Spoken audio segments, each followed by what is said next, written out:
Please kindly click on the red subscribe button below this video and subscribe to our YouTube channel. Thanks, God bless you as you do this.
Ṣẹ́rí bí mo ṣe wà ní ọjà ti bust.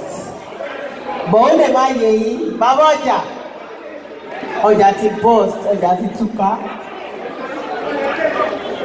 I'm here on behalf of my beautiful sister,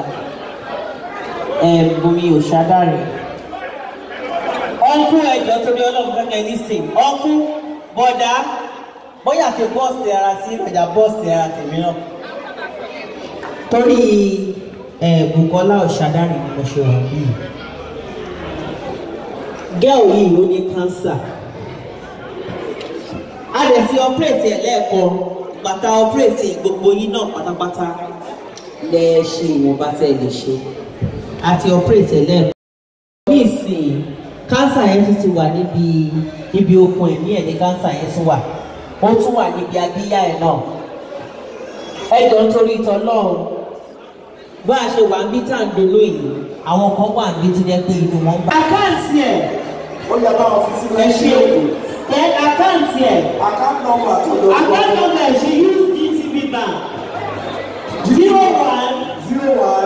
65 65 53 53 0321 01 650 351. Thank you so much for watching our videos, and importantly you need to subscribe because we drop videos almost every day. And how to subscribe, there's a circle here everything Gboah TV. Click on it, you see a subscribe button, click on the subscribe button, that's all. And if any event just take place or you heard something, just go on YouTube, search for Gboah TV. You see the. And if you have a big show coming up, any event, you can call us.